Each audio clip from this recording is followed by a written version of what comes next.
Bonsoir chers amateurs de sciences ésotériques et occultes. Je m'appelle Laurie et je vous emmène découvrir dans cette émission différentes pratiques traitant d'un sujet plutôt tabou qui est l'ésotérisme. Aujourd'hui, Occulture vous propose un voyage au sein de professionnels des métiers cachés. Boutiques ésotériques, énergéticiennes, voyants ou encore cartomanciens, vous l'avez compris, les plus curieux seront satisfaits.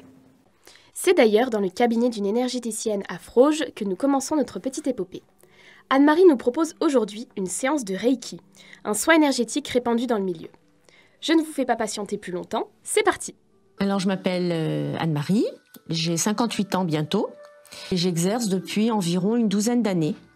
C'est suite à un burn-out que je me suis remise en question et comme j'avais du temps pour moi en arrêt maladie, eh bien je me suis formée à toutes ces choses que je ressentais en moi depuis très longtemps, depuis mon adolescence, mais que je ne savais pas comment appliquer, vers qui me tourner.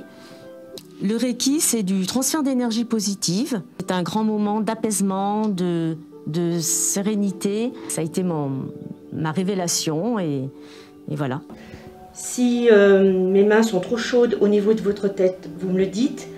Si vous avez une réaction un peu désagréable et que vous voulez arrêter, vous me le dites. Et puis voilà, donc on va y aller. Une séance de Reiki dure environ 1 heure, dans un silence le plus total. Anne-Marie va positionner ses mains plus ou moins longtemps sur la patiente et se servir des énergies de l'organisme pour lui apporter un meilleur fonctionnement ou alors soulager des douleurs. La personne donc arrive, elle reste habillée, allongée sur la table de massage. Mes mains arrivent à se poser sur la tête parce qu'elles sont comme aimantées. Et après, je descends jusqu'aux pieds, donc en passant le long du torse, les jambes et les pieds. À travers mes mains, je ressens une sensation de grande chaleur. Ça veut dire que l'énergie circule. Comme c'est un transfert d'énergie du ciel et de la terre, ça circule dans le canal du thérapeute et ça va sortir par les mains. Et quand on voit que la personne, elle est bien, ça nous renvoie aussi quelque chose de positif et du coup, c'est un échange positif qui se passe. En aucun cas, on récupère le mal de la personne. Vous pourrez vous retourner s'il vous plaît?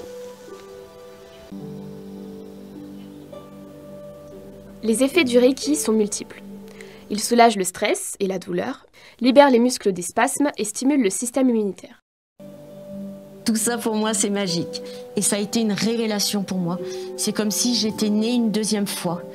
Ça me plaît tellement que les douleurs que j'avais avant, comme par magie, ont disparu. Le Reiki est un soin que l'on ressent, donc difficile à décrire. Quelle rencontre enrichissante! On ressent vraiment qu'Anne-Marie est une vraie passionnée du métier. Je tenterai sûrement l'expérience un de ces jours. C'est maintenant à Crémieux que notre épopée continue. Nous allons rencontrer Manuel, gérant d'une boutique ésotérique et proposant différents produits servant à la pratique. Minéraux, bougies, oracles et bien d'autres. Vous l'avez compris, il y en a pour tous les goûts. Sans plus attendre, rejoignons-le. Je m'appelle Manuel, voilà.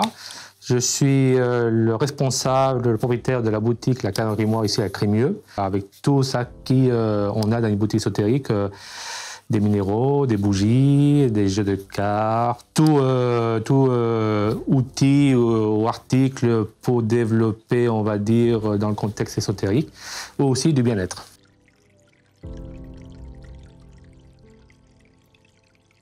Déjà très jeune, chaque fois que je voyais une boutique ésotérique en Madrid, Espagne, je rentrais directement dedans. Ça m'attirait. Voilà. Dans mon époque d'adolescence, lycée et tout ça, aussi en même temps, j'étais dans un groupe de parapsychologues en Madrid. C'était tout ça qui m'a fait prendre beaucoup de curiosité sur le domaine.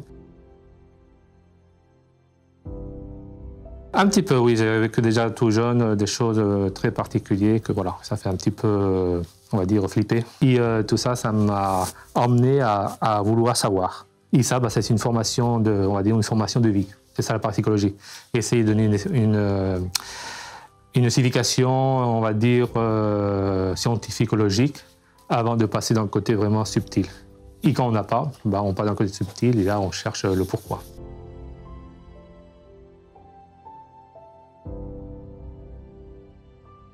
On ne peut pas dire qu'il y a vraiment des tranches d'âge parce qu'il y a des adolescents qui sont déjà curieux Mais le plus curieux, le plus intéressant, c'est que 90% des gens qui rentrent ici, c'est des femmes. Et 10% qui restent, des hommes qui sont obligés de rentrer parce que leur femme y rentre.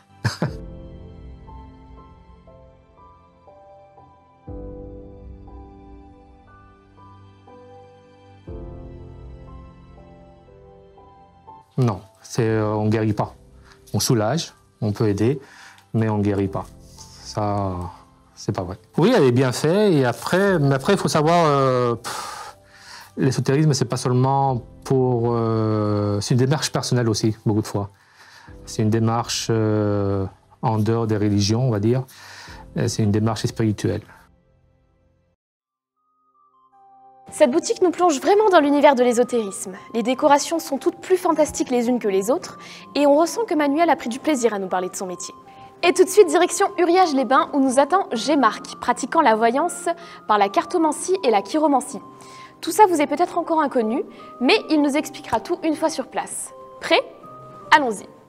Alors, une séance de voyance type, on commence par ce qu'on appelle la chirologie ou la chiromancie, qui veut dire la même chose, c'est les lignes de la main.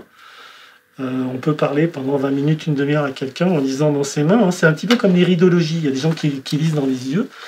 Nous, on lit dans les mains parce que la main, c'est le prolongement du cerveau et on voit énormément de choses dans les mains. Vous avez des lignes qui sont très perturbées, mais je dirais que pour moi, celle qui m'intéresse le plus, c'est la ligne de santé. Pour l'instant, elle est très nette, très marquée, hein, on la voit bien ici. Quand on vient nous voir, souvent, c'est parce que ça ne va pas. Sinon, les gens ne viennent pas. Donc déjà, on a des gens qui sont parfois en détresse sentimentale, qui sont dans ce qu'on appelle des creusets affectifs, dans des manques affectifs, parce qu'il y a un divorce ou parce qu'il y a des choses comme ça ne va pas dans leur vie. Ça, c'est pour le domaine du sentimental. Et puis, on a les domaines, on va dire, de consultants qui viennent pour le professionnel. Après, on nous dit, vous faites des effets placebo. Oui, pourquoi pas? Les médecins nous disent c'est un effet placebo, mais si on arrive à guérir 90% de notre clientèle avec un effet placebo, faites-le aussi. Tous ces gens-là se rendent compte qu'effectivement il se passe quelque chose qui est de l'ordre, on ne sait pas la foi mystique. Nous on a une foi mystique quand même. Si on ne croit pas en ce qu'on fait, ça ne marche pas. Je sais pas, pour aller là, il faut travailler tout ça. C'est ce que vous venez chercher chez nous, c'est ces clés, ces outils. Et c'est ça qui vous permettra d'ouvrir cette porte-là. Les contraintes, c'est l'hygiène de vie. L'hygiène de vie, parce qu'on ne peut pas se permettre, par exemple, de boire de l'alcool ou d'avoir une vie un peu dissolue, parce qu'il faut qu'on ait un esprit qui soit complètement tranquille quand on fait ça. Il ne faut pas être perturbé par son tamis émotionnel. La contrainte, c'est ne pas blesser les gens. On n'est pas là pour blesser les gens, on n'est pas là pour leur faire du mal, on n'est pas là pour... voilà, on est simplement des guides, on n'est pas des donneurs de leçons.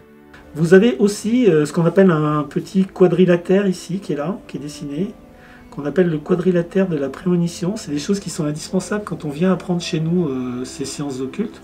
Il faut que la personne présente soit un quadrilatère de la prémonition, soit une croix mystique. Dans votre cas, vous avez un quadrilatère. Alors, j'ai toujours la même réponse là-dessus. On peut naître avec une oreille musicale. Et si personne ne vous apprend à jouer d'un instrument, vous ne deviendrez jamais Mozart ou n'importe qui. Il faut avoir la chance d'avoir quelqu'un qui c'est les bonnes rencontres.